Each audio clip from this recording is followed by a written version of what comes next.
Good evening. A lot of things in the news today, a lot of money talk, especially. NASA has completely changed their Artemis profile. And as a part of that, Starship might not fly that first thing with Artemis 3. Illyria, we're going to figure out who they are. They raised a $1.3 billion valuation. That's huge. Intuitive Machines raised 175 million. ESA announces a 100 million euro convergence initiative. Nord Space has launched Nord Space Ventures. We're going to talk about that a little bit. AST Space Mobile gets a $30 million contract for a military broadband demo. Applied is invested in deorbit systems. ESA signs a deal with Venturi Space for a lunar rover study. And we're going to do a deep dive in the huge OpenAI funding round just for comparisons. All that, plus our guest, Rich Godwin. From the news desk at the Center for Space Commerce and Finance, my name is Thomas Andrew Olson, and this is The Unknown Quantity.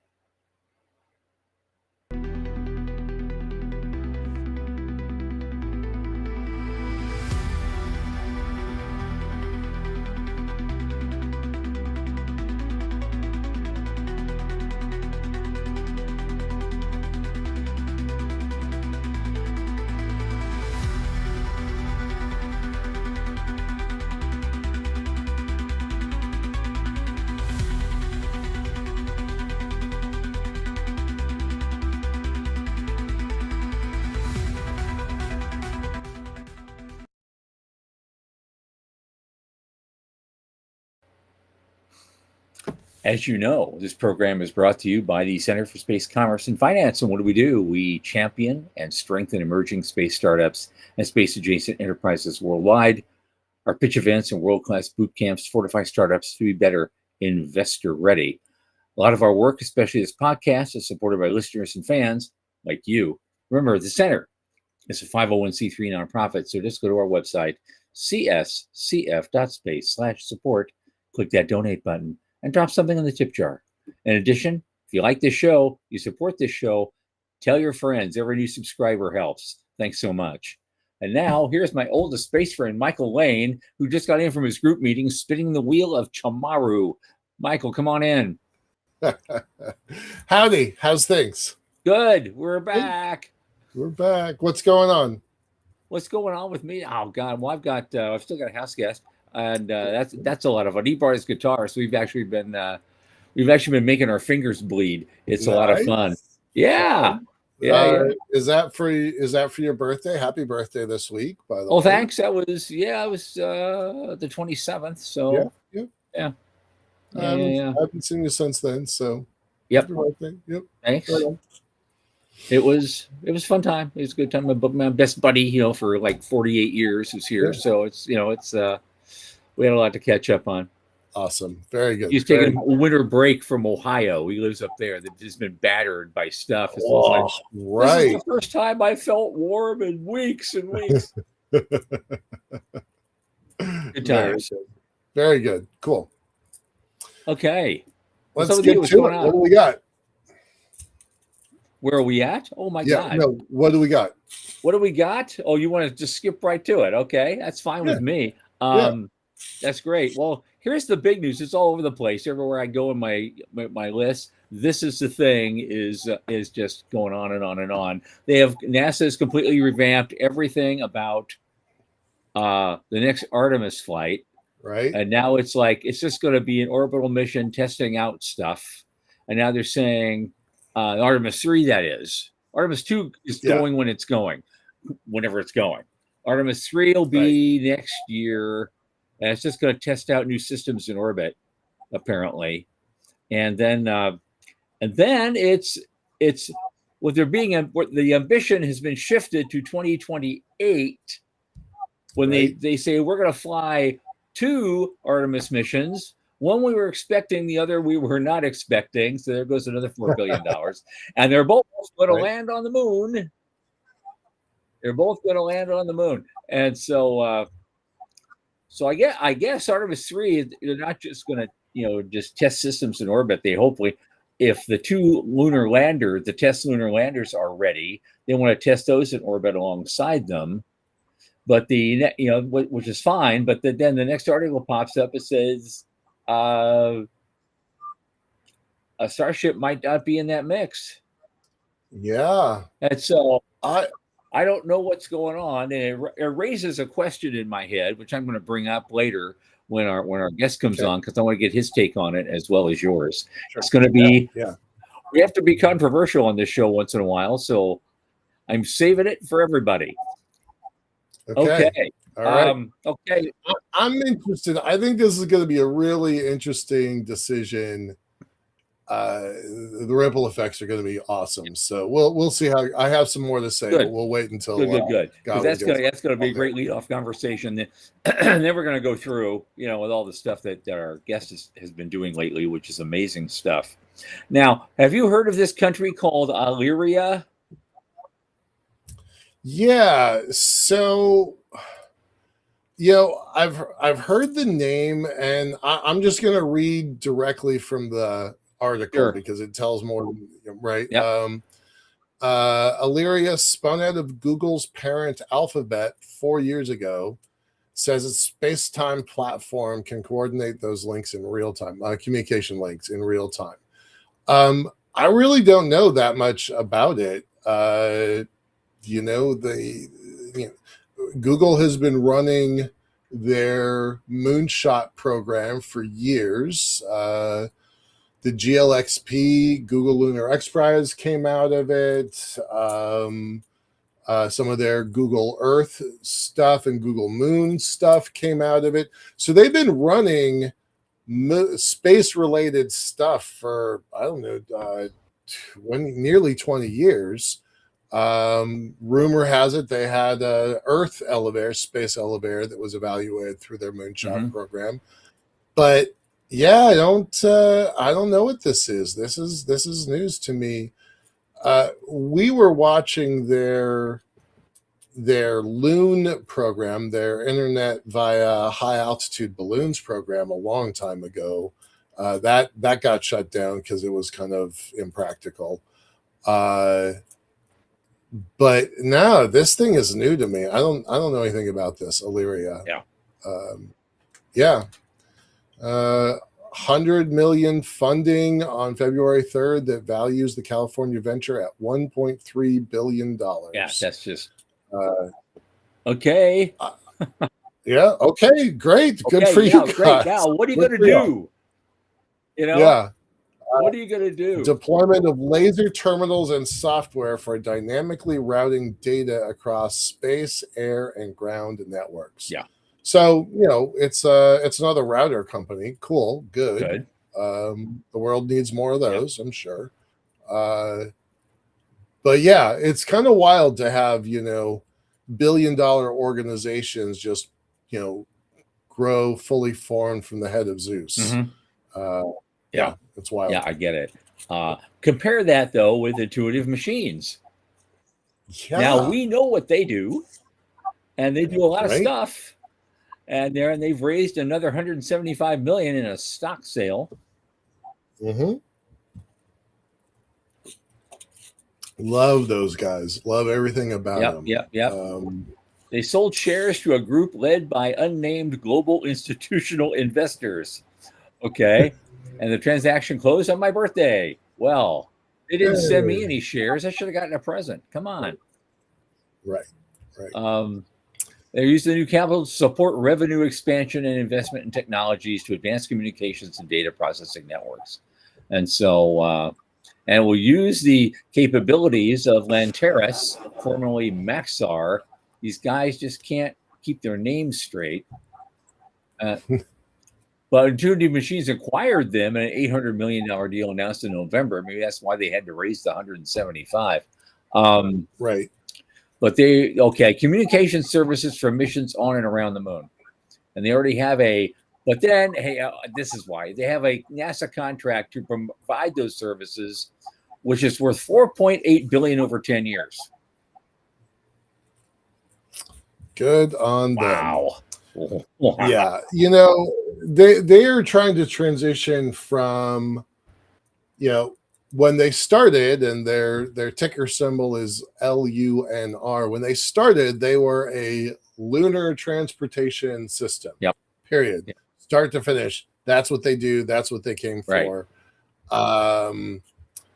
And now they're transitioning into, almost a baby prime, right? They're like, well, if y'all want to do it, meaning if y'all, America, NASA, NOAA, Department of Defense, Department of War, if y'all want to go to space, we're going to help you, right? Just bread and butter, soup to nuts. We want to be in the mix for those really big contracts.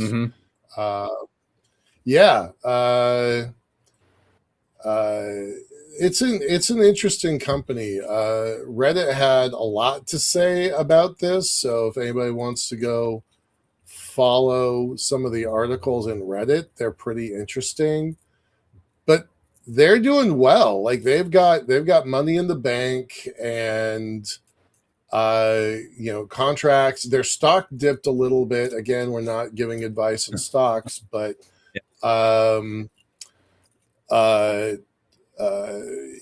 people are buying it right now because it fell a little on this news, and they're thinking that's stupid. We should have more. Yeah. So I get it. Jason's here tonight. He's saying pivot, pivot, pivot, pivot. That's kind of what they're doing, and just keep racking up some more revenue and other things while you're pivoting, I guess. But I just want to say hi here. Jason's here. Veronica Ann is here. Morty's here. Hey, y'all. And probably a bunch of other folks that don't identify themselves. Hi to you. Welcome. Thanks, everybody, for being here. Yep. That acquisition and that M&A stuff, I mean, it's really real. We've seen it with Voyager has done it. Redwire has done it. There's a lot of small companies with really interesting capabilities. So a lot of these folks are coming out. That's what Lanteris used to be Maxar acquisition was, right? It's not just about getting a technology. It's also about getting a hiring spree. And it's a hell of a lot easier to pick up, 4 or 8 or a dozen or 25 engineers all at once, because this industry is starting to get really complicated to hire in.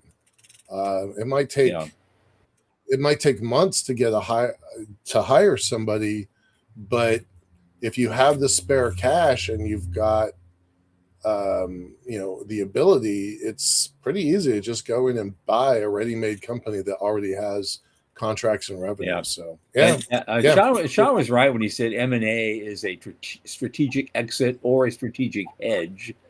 He's got a point about that, and I would just add to that M&A is also one of the more popular exits that we see and have seen over years and years in this industry. So, although IPO seems to be poised to making a strong comeback this year. We'll see. I have less. I know that it's happening. IPOs are definitely happening, and SPACs are back, according to you and Sean. I have less confidence in the IPO route. I do, and we're going to talk about that towards the end of our news stuff. But it's fascinating. Absolutely. So what else we got? ESA announced 100 million euros in funding yesterday for projects promising to accelerate the convergence of satellite and terrestrial communications. And there's probably a lot built in that. It's not real sexy, but it's satellite's a big industry. I'll be going to that conference about 3 weeks from yesterday. And and so I'll probably hear a lot more about that while I'm there, I'm sure. And so that's huge. And they're coming in. Oh, Dallas is here. Hey, Dallas. He says, what about the Reflect Orbital story in today's Washington Post Health and Science section? Think Kraft Eric's Luneta Soletta. That's going back. You got to be a real history space nerd to remember that one. I haven't seen the Reflect Orbital story this morning on Washington Post Health and Science, but I kind of get the gist of what you're talking about. They wanted I presume they want to put in a some sort of a soletta type thing to reflect sunlight away from the Earth and cool it off. I've not heard about Nope. that. I mean, we've talked about reflect orbital a couple times. Yeah, I'll look it up. We'll maybe have something to say about them on Thursday. Yeah. Okay. Yeah, right. Michael is stunned. Like, yeah, I don't know what you're talking about. Yeah, sure, yeah. I'll own it. Yeah. And so, but here's a fun one. I saw this big announcement. I've seen it a few days ago. Nord Space is launches something called Nord Space Ventures. And they've already made a strategic investment in Wyvern to accelerate Canadian sovereign space capability. So this is something that's starting to pick up all around, because ESO wants more independent capability, and now Canada's going in there and say, yeah, we want to do some sovereignty related stuff as well. And Raoul Gols actually said North Space Ventures exists because Canadian sovereignty requires Canadian capital. We're not just building rockets, we're building ecosystems that will ensure Canada controls its own future in space. Love that. I'm looking through this. I'm trying to figure out what kind of money they're bringing to bear. And they're talking about Wyvern. They're talking about Nord Space. I'm not seeing. Yeah, it's not in there. Yeah, they're not. They don't. That's what I thought. I didn't miss it. There's just it should be, because usually you start a fund, you seed it with something. Right. And especially, I know the rules in this country. If you start a fund, you have to seed it with your own capital. So right. There's a lot of ways we can define that, of course, but even so. So I've lived in Canada twice for a year. Twice, 2 times for a year each. Once in Montreal and once in Vancouver. And I tried starting a fund in 2010 in Canada. And what everybody told me back then was, that's insane. Only happens in America. Forget that. But they also said, we don't invest the way y'all do. Like, we don't have our own NASDAQ. We don't have our own Silicon Valley. What we have is, we're really into commodities futures, wheat and cattle from the Great Plains, timber and lumber and oil. And they're like, you guys, you Yanks with your crazy ideas, forget that. We're not going to do that. So they utterly shut me down in Canada, in Vancouver in 2010. So it's a little refreshing to see this come out and say, oh no, actually, that's a really good idea. Oh, and maybe those Yanks aren't so crazy after all. Maybe those Yanks aren't quite so crazy. Yeah, because they built a $630 billion industry out of it. But okay. Yeah. Hey, Wes, thanks for coming. I hope you're still here. He's switching over to the LinkedIn feed, so I don't know if that means you're dropping off of our channel, but nice to see you, buddy. But yeah, we're getting a lot of folks tonight. Yes, the other night we didn't really have too many people, and now it's like everybody's flooding in. So this is great. Love to see it. Love to see it. Okay, more money. AST Space Mobile won a $30 million contract for a military broadband demo. They wanted to see if it's so we're back to this, and Walt would have a field day with this. They're demonstrating a space-based cellular broadband network to see if that can connect directly with military communications devices. Okay, this is more cell tower in the sky stuff. Yep. Okay. Yep. And I guess if you're doing it for military targets, the military will just keep paying you, and you don't have to worry about whether the commercial aspects of it. We've done the studies on commercial cell tower in the sky, and it's never panned out. It's never you just don't make enough to make it worth getting up in the morning. Well, you say that, but then SpaceX's Starlink is looking to connect, quote, hundreds of millions of not 5G but 4G phones in remote areas. And then this contract for AST, I mean, I swear to God, this has got to be a direct result of Starlink turning off the Russian dishes, 2 weeks ago, right? The SpaceX has their own military grade system. It's called Starguard. And I don't think folks want to be dependent on SpaceX for that. So I bet you, I think it's just the opposite, Tom. I think you're going to see more and more contracts. We may see them, but that's what I'm saying is those contracts are for people. They're not for consumer or cellular customers. They're for people like the military who can afford to keep throwing money at them to do that, whether it's actually makes economic sense or not. And of course, governments do that all the time and have for decades. So that's all I was saying about that. But as a commercial service, cell tower, when we tried to talk to the Saudis to try to build something for Avialto over there, and all they wanted was cell tower in the sky, and we did the numbers, this is not going to pay you. We're doing Wi-Fi, broadband, and mobile backhaul. That will pay you. But just a little cell thing, that's not going to pay you very much. It's not going to be sustainable for you. And so it's not worth it to us to do either. But who knows? I mean, but for big guys like that, want to pay somebody to do that for them, and they don't care if they make money or not. They just want the contract and bring in the cash. Okay, sure, that model can work. Absolutely. Well, and AST as a publicly traded company needs to swing for those fences, right? They have a different kind of shareholder requirement, so they have to go after that stuff. Right. Just very quickly before we go to our guest, Applied Aerospace and Defense announced its acquisition of Vestigio Aerospace, known for its innovative product line of Spinnaker deorbit systems. And that's a kind of a cool image to show how that works. It's a different kind of model than our guest the other night showed us. Yeah. But I'm glad to see some competition in this space, and they're taking space junk and deorbiting very seriously, and I am always in favor of this. I want to see more of this. Yeah. And of course, ESA then signed a contract with Vingeri Space to do yet another study related to future lunar rover technologies.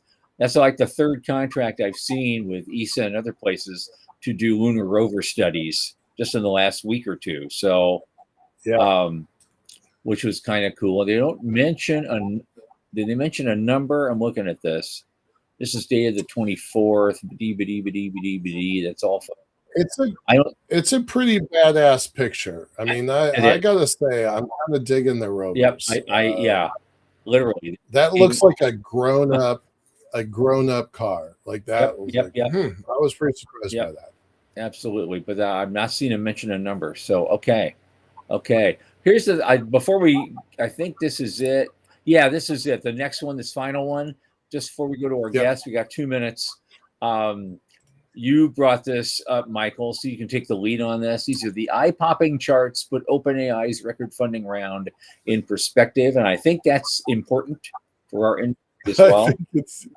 Yeah. Here we are. We love our sector. We're so happy. We're over $600 billion a year in revenues. We're like, look at us. We're pretty neat. We're changing the future.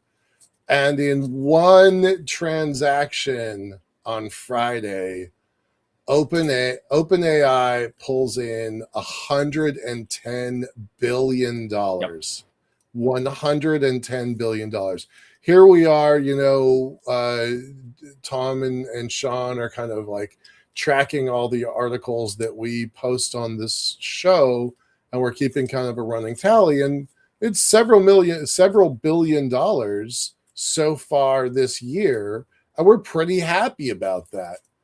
But OpenAI pulled in $110 billion in a single transaction. Well, that first chart is actually rather that bar chart showing the largest U.S. venture capital deals ever. $1 Right. There's like 9 of them. 3 of them are OpenAI. Right. Yeah. And one's Anthropic. And one's Anthropic. Right. It's like, two of them are Anthropic. Yeah. 3 of them are OpenAI, and one of them is XAI. Yep. The biggest venture capital deals ever. Uh-huh. It's like, it's hard to imagine. And then you scroll down to the largest IPOs of all time, Saudi Aramco, 25 billion. So the biggest IPO, and this is what I was talking about a minute ago. It's like, I don't know sure if I have the same confidence in IPOs that you do. General Motors is on this list at $15 billion. Visa is on this list at $17 billion. SoftBank at $21 billion. And Saudi Aramco at 25. So when it finally gets to the public market, this one transaction is 4 times bigger than the biggest IPO of all time. Right. That blows my mind. So where does that leave us in the crossroads of space and money? I don't really know, but this definitely makes me wonder if I had always assumed that we would go public. I mean, I've been assuming that for a long time. Not my favorite idea, but I don't know if I ever have to, given these numbers. Right. I wonder if I ever have to. Exactly. Yeah, wild implications. Yeah, and I'm not as sanguine on IPOs as you think I am. I don't know where you got that idea. When I do the boot camps, and I always do the section on exit strategies, and I tell them, compared to the other ones, IPO is like one of the worst ones you can do. It's just gonna suck the life out of you. And so hard, and you have to like making reports where young Turks at Goldman Sachs are going to be cursing your name. They're 25-year-olds cursing your name and your parentage and the company you spent years building. You got to put up with that shit every 3 months on the call. Yeah. And it's like, who wants to do that if you don't have to? I mean, I'm not trying to sit in here and compare, Avialto or Liftport to OpenAI. We don't have 800 million customers that use our system every month. So, we don't have to worry about that comparison just yet. No. But I do wonder, like, what our future looks like if this is the kind of valuation you can get. Right. Okay. Yeah. On that, let's get to our guest. Our guest tonight is Rich Godwin, who's returning with us. Always a great guy to come in. He's, of course, the head of Space Tech Holdings. He's got a lot of new stuff going on. Rich, come on in, man. Hello, chaps. There he is. Okay. So I want to get this. I don't want to get to you because I have a thing I want to talk about. All the NASA restructuring of the Artemis flights and everything they're doing over there. How much of this is Jared Isaacman? Because my question is this. It's either one way or the other way. Is it time, after all this screwing around, is it time to unleash Jared Isaacman? Or conversely, is this what unleashing Jared Isaacman actually looks like? I think after watching his certification, when he was nominated, the hearings, he's between a rock and a hard place. He's got a job to do. He's got a deliverable. He's got a goal. He's got a mission. But then he's got all the leash, if you like, of the politics. And the fact is that it doesn't matter what the president might say is the goal of the National Space Program. You've still got all those guys in the districts, and the congressmen and the senators are all saying, hey, don't forget, we have a say in this, and I want money coming to my district, whether it's Marshall or whether it's Utah or whatever. And so he's still stuck with that heritage welfare state, if you like. And I don't think he's got much movement there. He's going to have to do a really tight balancing act. But I think after seeing what happened with commercial cargo and commercial crew, everybody knows that commercial works if it's real commercial. I'm not talking about cost plus. I'm talking about fixed price. I don't know if the heritage companies can deal with fixed price. I mean, you look at what's been going on, it's like, I don't know if these guys can do it. It's not their way of doing things.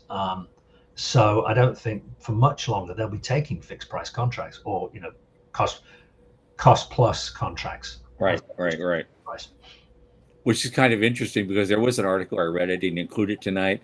It was someone was advocating that some of the contracts that have already been signed by Musk could be taken away from them and given to ULA.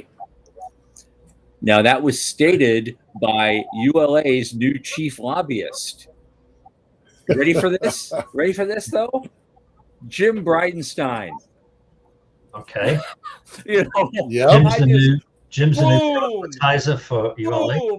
Jim is the new rep for ULA. Yeah. I was pretty surprised. I like Jim. Yeah. I've met Jim many times. I really like Jim. I thought he did a great job as NASA administrator. I've since met him a few times. He's been always very candid, I think, in what he thought was possible. It wasn't just towing the party line. He looked at the possibilities of how to do things. ULA, gosh, I heard just last month or a couple of months ago that Rocket Lab might consider buying ULA. I was like, okay, I don't know how that would work out, but well, they might be more efficient. I don't know. Yeah, maybe they buy it for the contracts, the DoD contracts. That could be. I thought Bezos might have bought them, but then it was like, that seemed to make some sense. But then I think there's too much baggage. Yeah. Okay. It's like what are you buying? If you buy ULA, what are you buying? You're buying a lot of factories and stuff in like places like Decatur, and you've got a lot of union contracts there. Is that viable still? Mm-hmm. So let's move on to you, but I wanted just one more thing about Artemis. They've done all this revamping of Artemis. They're going to do Artemis 2 is going in a month or maybe, and then Artemis 3 goes next year. In a month or maybe once they get it down. Right, but then they're going to do supposedly 2 Artemis 4 and Artemis 5 in a single year. So are we looking at something that actually makes more viable sense, or are we going to think we're going to see more pushback? Well, I always look at this in terms of, it's always crazy to see the reason we're doing this in Congress is because we've got to beat Chinese to the moon. We already did that almost 60 years ago. We already beat the Chinese to the moon. It's a question now is who gets to grab the high ground or, take place, set the rules, if you like. Yeah. And I think what Jared looks at is I think he's going to do a great job. I really do. He's looking at what we did before that was right. And we did Apollo 9. That made a huge amount of sense to, wring out all the bugs and stuff out of the system, out of the LEM system.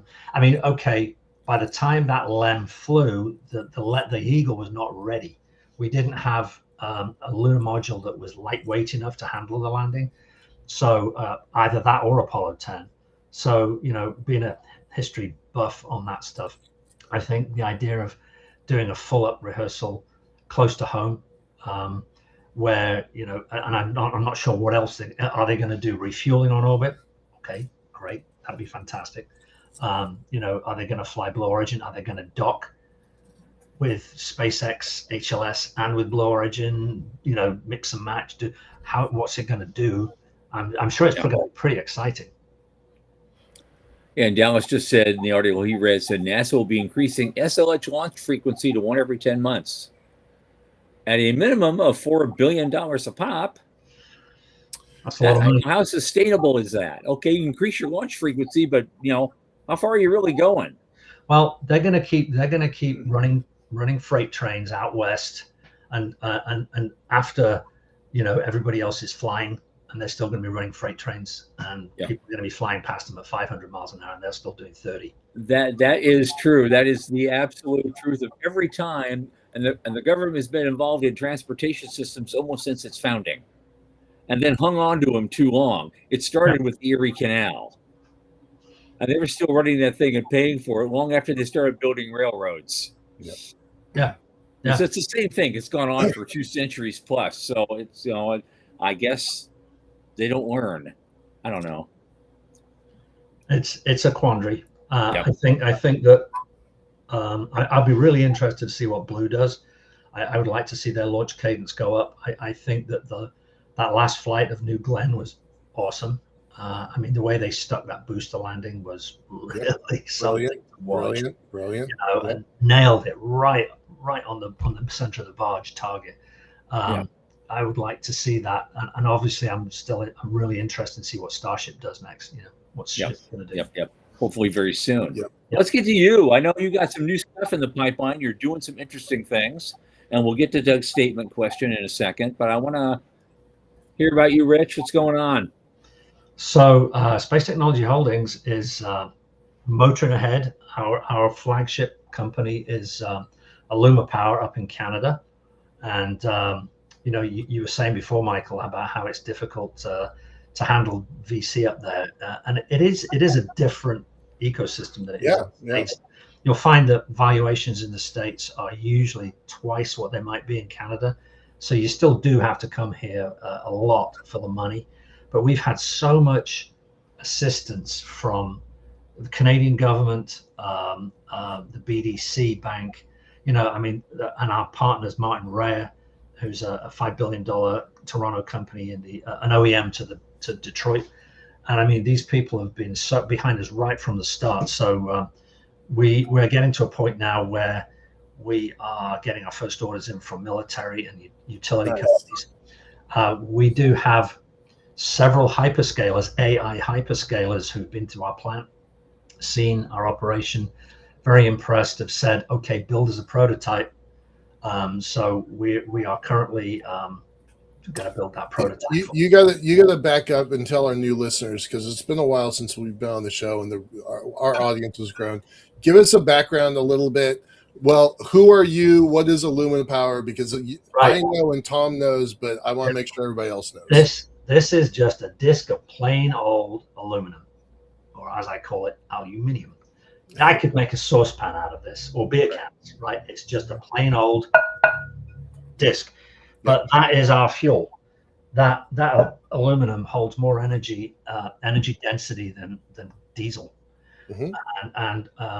So, but you've got to know how to get that energy out, because you have to put so much energy to make aluminum in the first place, and it's still sitting in there.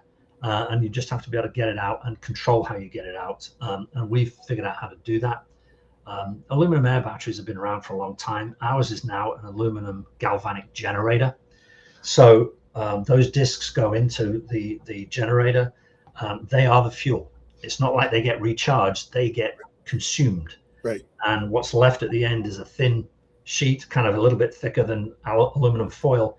But when it goes down to that, just before it starts to flap, because it's rotating, it tells us, we take that out, we put a new one in. It takes 60 seconds to refuel it. And so if you think about it, in the AI, we're talking about building backup power generation for AI centers, and that's a massive project. They use the grid. Obviously, grid is messy, you know. It fluctuates. Even out, grid's messy.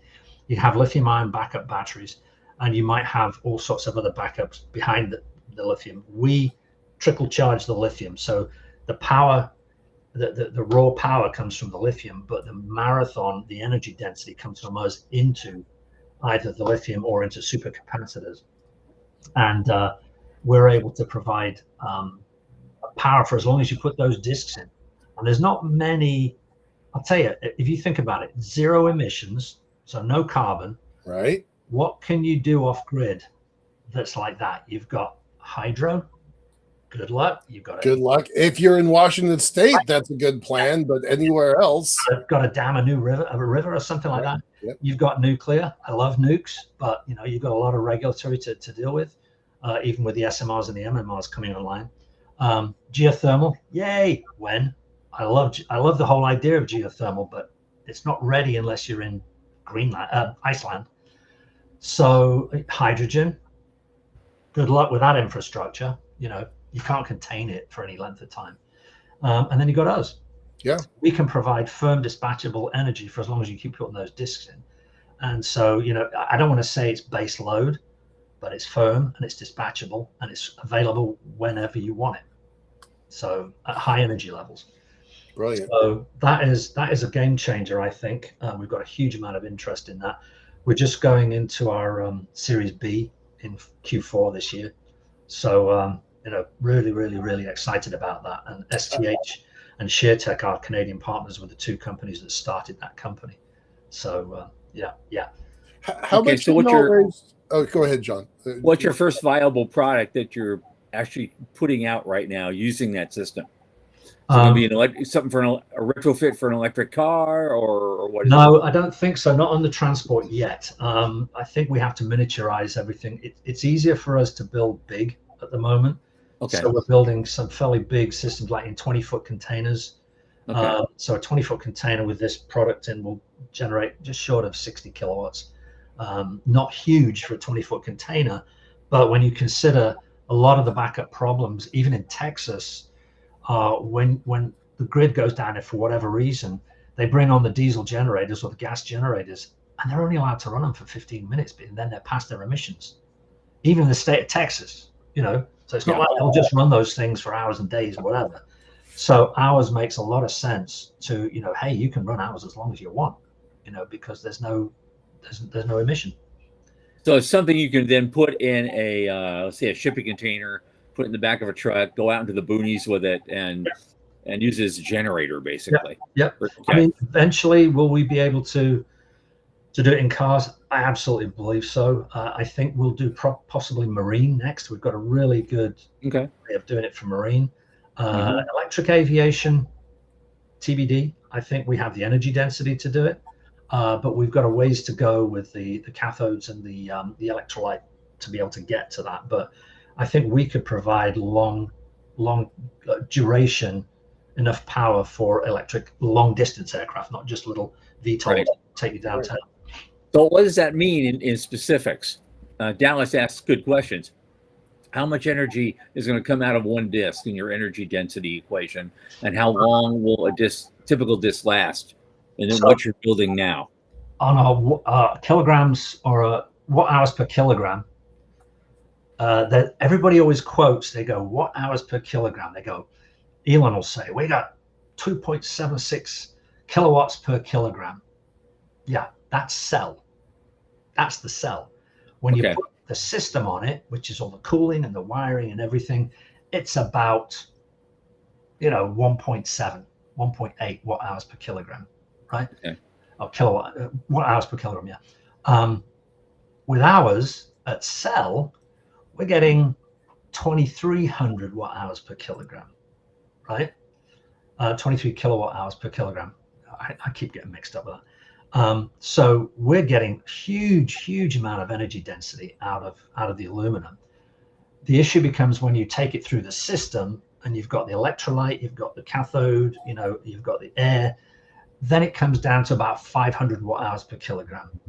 So that's still almost, more than 3 times what lithium ion is doing at its peak. Good. So, but here's the difference. If you look at our aluminum compared to, say, our aluminum air compared to, say, a lithium ion, it's the difference between energy density and energy per kilowatt hour or per kilogram and power. And the difference is, if you've got a glass of milk and you've got a gallon of milk, ours being the gallon of milk, with the glass of milk, you get power. You turn it upside down, boom, it's all gone. Power, pedal to the metal. Ours, you turn it upside down, it goes glug, glug, glug, glug, glug. A lot more energy, just takes longer, and so you don't have as much oomph on the power. The specific power we're working on, we're getting there, but it's still an issue that we have to process engineer out of it. So yeah. That is something. So I guess we're pretty far away from nano-sizing it for CubeSats, as Veronica suggests.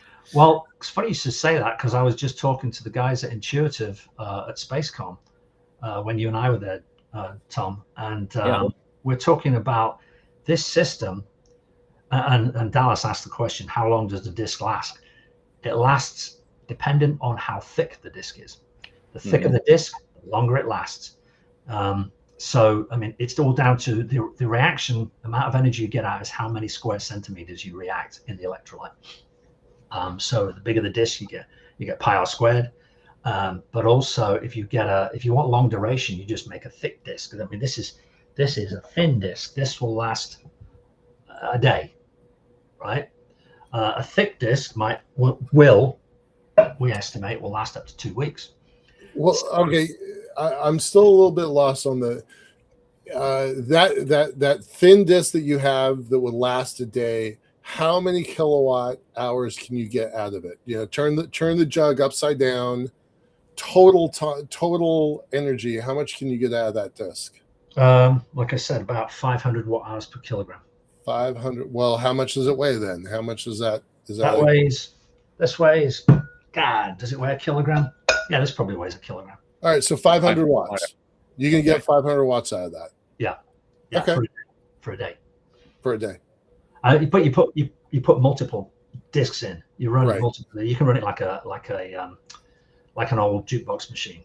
Yeah, you could do it in series and just. And our new thin disc runs like 8 thin discs all together. So you're reacting a huge amount of surface area. So you are getting a lot of power out of that. Yeah. Yep. We're working on one which is like a big suitcase right now for the military, and that will put out in the size of a big suitcase. At the moment, it'll put out about 800 watts. Jesus. For quite a while. And it takes about 2 minutes to recharge it. My God, that is a game changer if you can pull that off, miniaturize or make it like.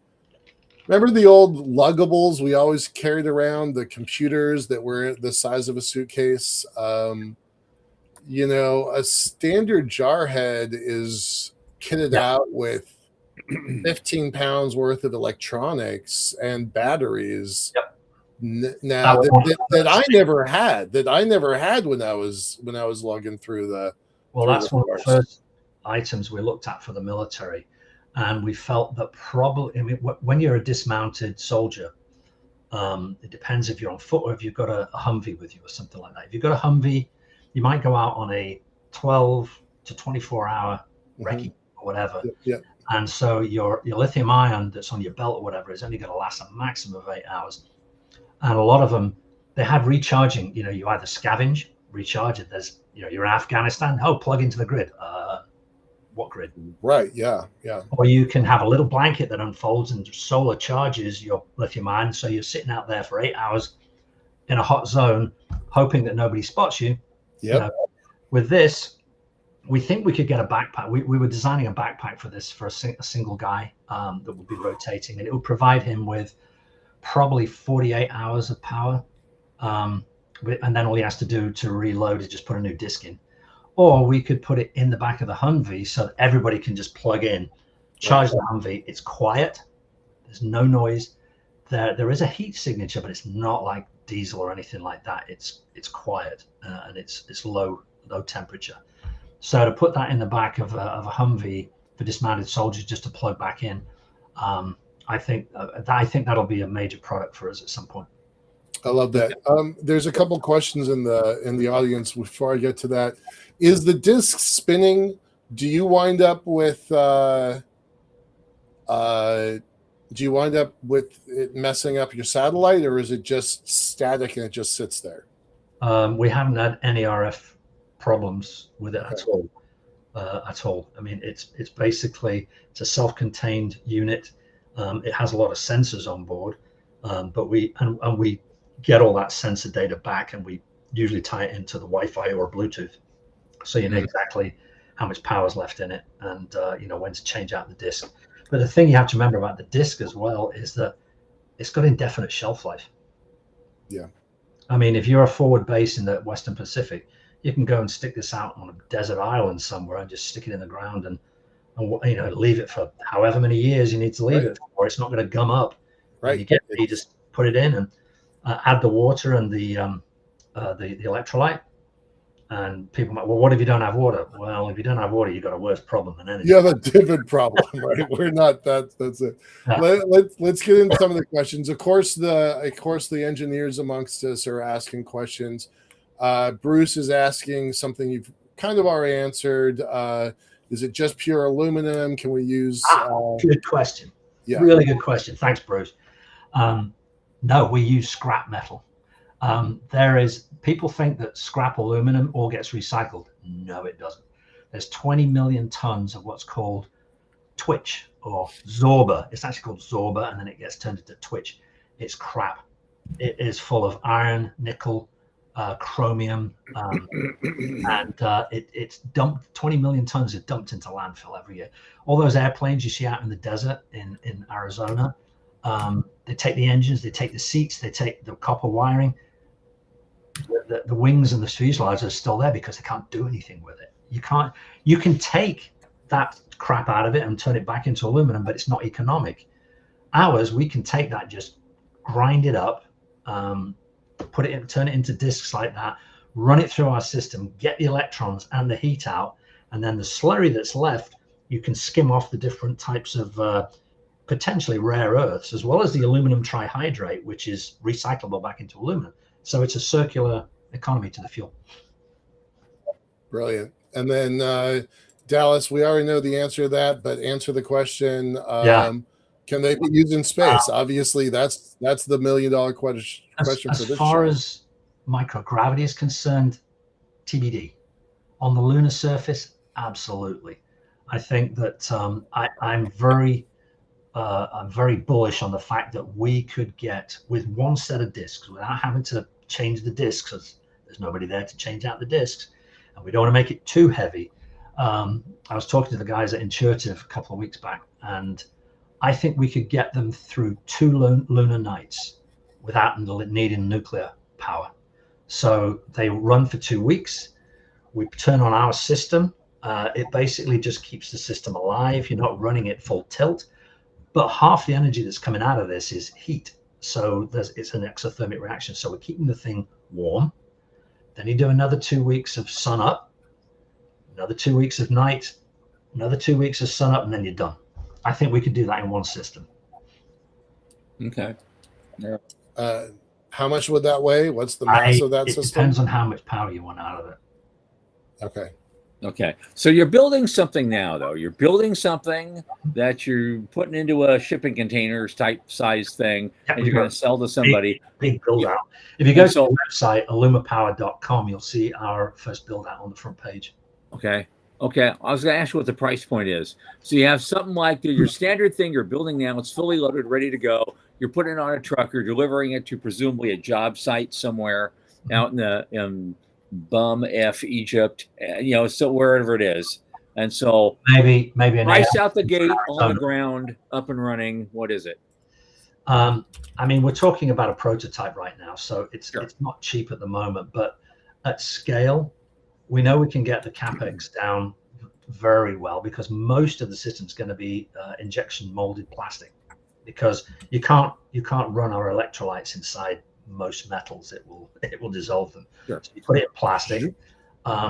So that's not the expensive part. The fuel, think about this. Anybody else out there putting aluminum air batteries together is having to use like 6061 alloy. We use twitch. So our cost of our fuel is less than a quarter of their cost of fuel. Okay. So the OPEX is really, really low.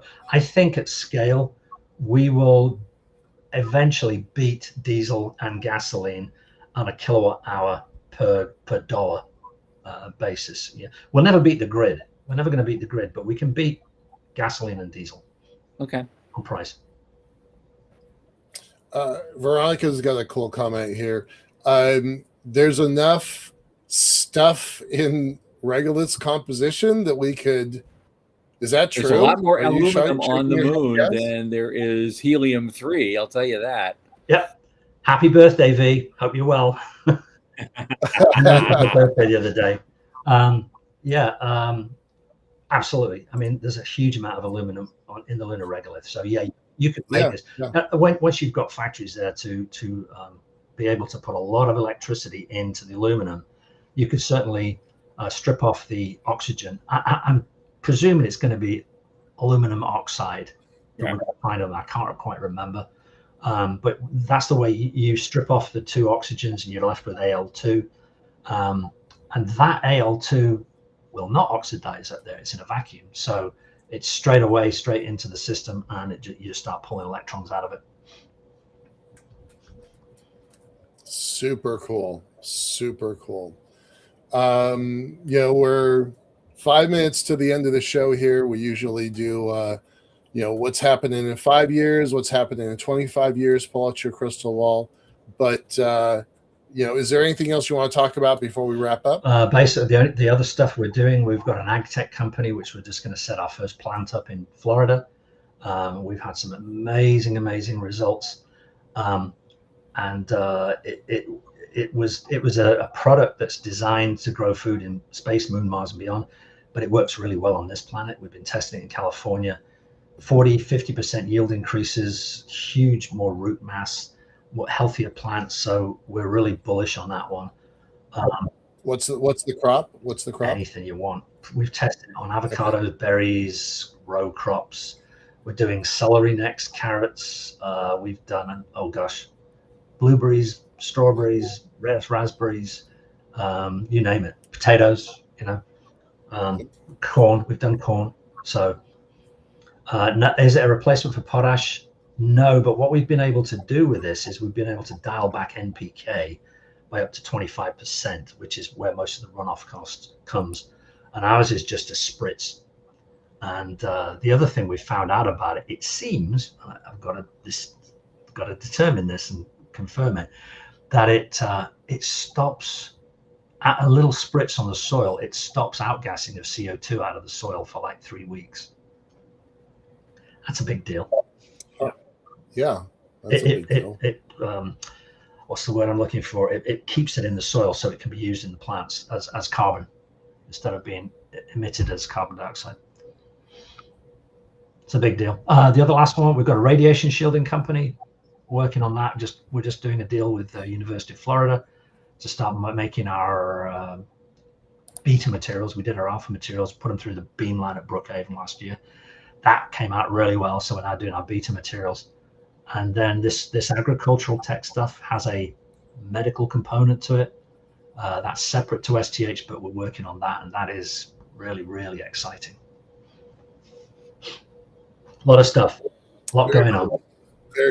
Yeah, love that. Yeah, we spend a lot of the time talking about aluminum power because that's kind of your flagship, but the other technologies are powerful and useful, and we should probably bring it back to talk about the other tech. What does your crystal ball look like? Usually we talk about 5 years and 25 years out, but honestly, tell me what you think about 2026. I mean, I don't know what's happening this year. There's a video that went up yesterday on YouTube that was the top 15 technologies judged by MIT in 2026. And okay. I watched it and I thought, wow, we're into 3 of those. One is aluminum energy. Another right. is commercial space stations. And through Starbridge, we were the first VC into Axiom. And then there was another one, I can't remember what it was, but we're into 3 of those technologies that MIT just said these. And I think that AI, we always talk in AI. In Canada, we just say A. I think that it's going to be, it's how you use it. I think it's going to have very positive and some negative. A lot of white collar jobs are going to go. But I think if you're not using AI, get on it. And my preference is Claude at the moment. I use chat a lot. I use Gemini. I use Copilot. Claude is really very special. It's amazing. Yeah, it is. Yep. Okay. All right. Ready. Last minute. What does 25 years look like? What are we looking at? We've got a website through Starbridge called the Integrated Space Plan. I need to put that up sometime. I'll give it to you guys. We've done this complete look at what we think the space is going to be doing in the next 75 years, and put it into silos to see, in all the different technologies. I think we're definitely going to be on the moon. I think the whole concept of AI on orbit, I get it. I think there's problems, or not problems, there are issues that are going to have to be addressed. One is radiation. Hey, got radiation shielding. Another one is heat transfer. Everyone thinks space is cold, so the heat will just go away. And no, You're still going to need liquids, and then backhaul, getting it down. Tom and I have spoken about that a lot. And we've had some ideas about how to get that backhaul down, and it's going to have to be optical. It's definitely going to have to be. It's not going to work with RF. Right. It's not. It just isn't. We'll get there. We'll get there to a lot of places. And on that, Rich, we have to say goodbye. Well, we're going to bring it back again very soon. My God, serial entrepreneur, investor, Renaissance man. Oh, absolutely. This was Saturday night. Very cool. Okay. Thanks for being here, and we'll see you in a minute. Anytime, guys. Okay, we have a guest lined up for Thursday, I think, but they haven't confirmed yet. So we'll get that notice out as soon as we do get a confirmation. Otherwise, there'll be lots and lots of news that we haven't been able to cover yet, and the general hearsay, innuendo, and general tomfoolery. Either way, it's going to be a good show on Thursday, and I hope you'll continue to join us. For Michael Lane and Sean Key at the news desk at the Center for Space Commerce and Finance, I remain Thomas Andrew Olson. Keep watching the skies.